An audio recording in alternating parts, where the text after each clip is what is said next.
Hey guys, today I'm going to be talking about action potential across the neuron. So what I've drawn here is a neuron, and here is the axon, which I've labeled here, the axon terminal, and then the soma, which is this big circle bar here. And on the soma we can see these tube-like structures that I've drawn, and these are actually called receptors. And next to these little receptors in purple, we can see these little circles, and these circles are actually neurotransmitters, which I'll get into in a few seconds. Okay guys, so as I've blown up here, I have a bigger neuron, and it obviously has some more components to it that I have drawn in. So previously I was talking about these, which I called receptors, and then these are the neuroreceptors. So what happens with these neuroreceptors, and an example of a neuroreceptor is glutamate. So this neuroreceptor glutamate would go into the receptor and bind to it. And this one would do the same, and it will bind to it. Once these neurotransmitters bind to the neuroreceptors actually begin to open and allow something very special through. So these gates become open, receptors become open. And what flows through is something called a sodium ion. So sodium ions flow through here, obviously more than this, but sodium ions flow through. And sodium ions are positively charged. However, what we can say for the neuron is that it's actually polarized. So being polarized means that it is opposite. So within the cell at resting membrane potential, which is negative 70 millivolts, inside the neuron is actually more negative. And outside of the cell is actually more positive. So I'm just going to draw a bunch of positive signs there to another one. So that means it's obviously polarized.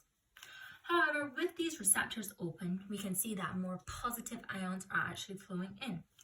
So obviously, what does this mean? This means that since more positive ions are flowing in, this part of the neuron will become more positive. And with my graph here, you won't be able to see it that clearly because it's quite small, but I would blow it up once we're finished, when we go through our review. We were at resting membrane potential, which is negative 70, before these receptors had opened. So I'm just going to draw a line at 70. However, when these sodium ions came in, it actually began to go up and become more positive. And once it becomes more positive, it had actually reached negative 55 millivolts. And as we can see here, sorry that rubbed off a little bit, but as we can see here, the threshold potential is actually negative 55 millivolts. So once we reach this negative 55 millivolts, something special happens. These little squares here that I have drawn are actually voltage-gated ion channels. So we have two types of voltage-gated ion channels, but we obviously have more, but the more important ones for the action potential are actually sodium, which I have drawn here in green, and potassium voltage-gated ions. So with this happening, and once we've reached threshold potential, what begins to happen is these sodium voltage-gated channels begin to open. So once these gates open, what begins to happen is more Na plus ions move in. So Na plus, Na plus, Na plus. And these sodium ions keep flowing in. So I'm going to go back to my graph. And if these sodium ions keep flowing in, obviously it's going to create a higher potential, more positive potential inside this neuron. So obviously on my graph, I'm going to have to draw another line as it keeps going more positive. So once we've reached the threshold potential, which is negative 55, these gates open and more sodium ions come in, and it creates a more positive potential inside the neuron. So we're going to keep going up, and it becomes so positive that it actually reaches positive 30 millivolts. I mean, as you can see, that is extremely high, from going from negative 55 to positive 30. That is how many sodium ions are flowing in. So once positive 30 millivolts has been reached, something also very special also happens. These sodium gates actually become inactive and they close. So I'm just going to draw an X here.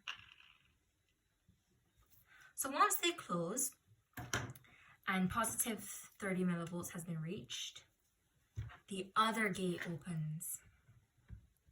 And let me just draw a negative out here. The other gate opens.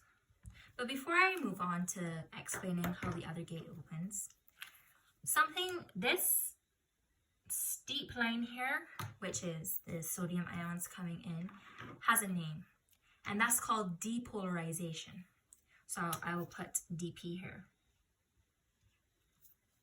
because obviously we're changing from what was more negative inside and positive outside to now more positive inside and negative outside.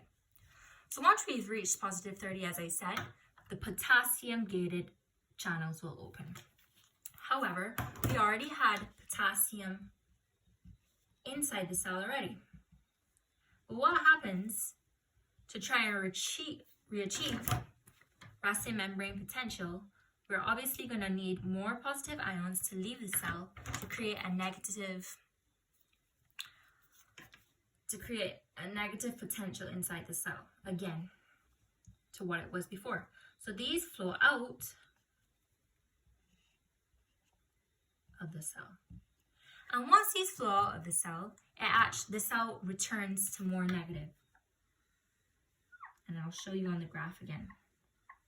Because remember, these are closed, so no more sodium is getting out.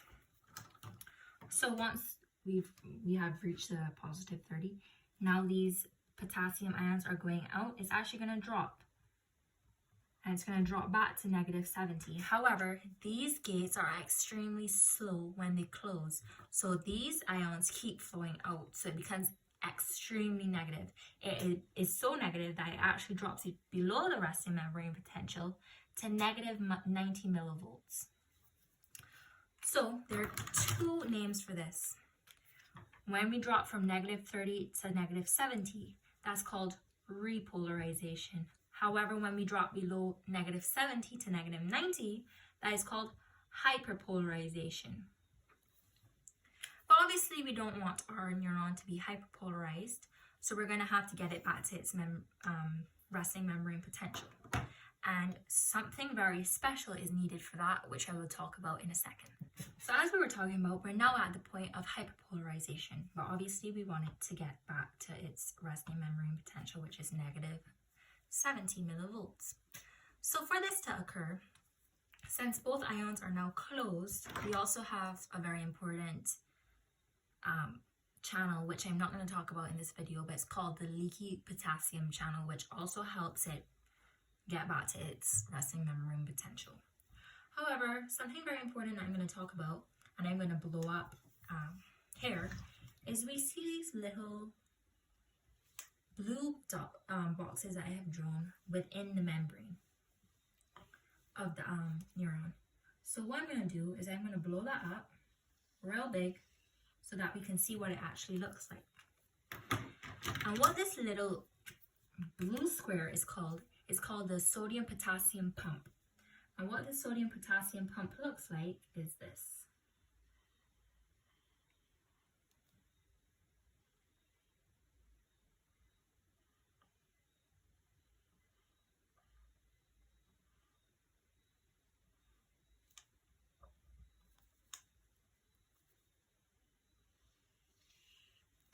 So that's what the sodium-potassium pump looks like. And the job of the sodium-potassium pump is for every 3 Na out, which I'm going to draw here, it takes 3 sodiums out, and it brings 2 potassiums in, sorry. So obviously if 3 Na ions are leaving, 2 potassiums are entering, our state of resting membrane potential will be restored, and we will go back to our negative 17 millivolts. And that is action potential across a neuron.